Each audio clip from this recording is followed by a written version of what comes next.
Bersama tim pemenangan dari dua pasangan calon Bupati dan Wakil Bupati Kapuas Hulu dan perwakilan Bawaslu Kapuas Hulu serta awak media Sabtu 12 Oktober 2024. Pertemuan ini guna mensosialisasikan mekanisme pelaksanaan debat antar paslon sekaligus penyerahan alat peraga kampanye atau APK.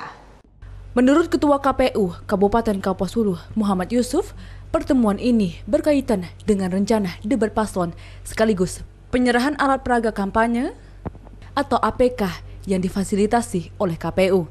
Ada 4 jenis APK yang diserahkan kali ini. Selain menyerahkan APK, pertemuan ini sekaligus untuk menyelaraskan tanggal pelaksanaan debat paslon.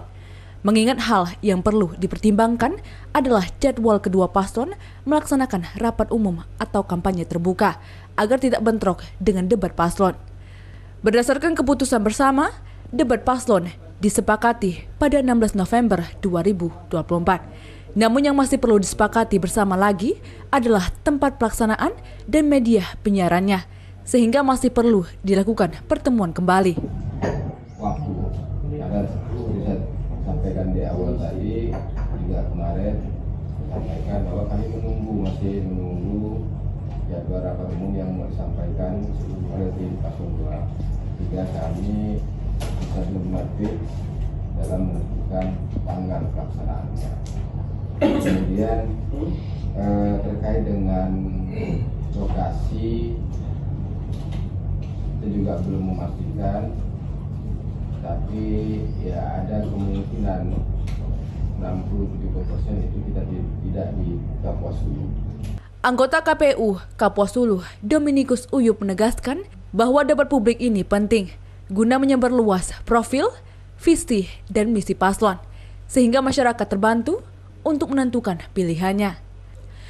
Dominikus Uyup menambahkan, nantinya akan ada tim yang merumuskan perencanaan debat publik, termasuk pertanyaan kepada paslon.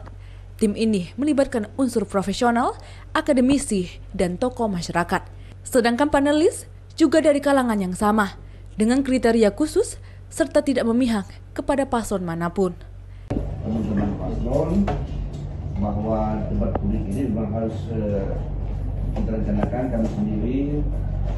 Yang pertama itu belum menentukan, bahkan belum berkaitan dengan televisinya ini, lembaga penyiaran Republik maupun swasta ini kami belum menentukan, bahkan belum menemukan mana yang memungkinkan. Dalam waktu dekat ini kami akan kembali. Yang pasti saya sudah melakukan asesmen di beberapa media yang memungkinkan, tentu yang bisa ditonton lah, minimal bisa ditonton di Kapuas Hulu. Tim pemenangan paslon nomor urut 1, Franciscus Dian dan Sukardi, yakni Ahmad Yani, yang dinampingi tim advokat paslon nomor urut 1, Charles Penadur menyatakan pihaknya siap dan setuju debat publik diadakan pada 16 November. Sedangkan berkaitan dengan tempat dan media penyiarannya, pihaknya menunggu kepastian dari KPU Kapuas Hulu.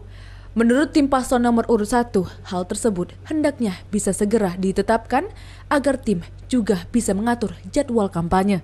Mereka berharap durasi, moderator, panelis, dan segmen ini juga perlu dipastikan dan diinformasikan ke pihaknya, termasuk yang akan menjadi MC, moderator, dan panelis. Mereka berharap individu yang netral. Ini juga perlu kita ingatkan ke teman-teman di KPU yang terkait dengan siapa yang akan jadi panelis. Harapan kita orang-orang yang tunjuknya adalah orang-orang yang punya kapasitas, punya integritas, dan punya kualitas dan netral dalam hal ini ya.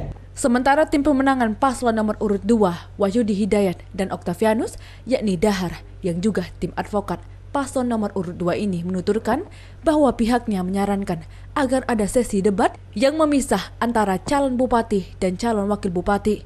Sedangkan untuk tempat mereka meminta diadakan di Pontianak. Dari Kabupaten Kapuas Hulu, Rofi Andila, Ruwai TV, mewartakan.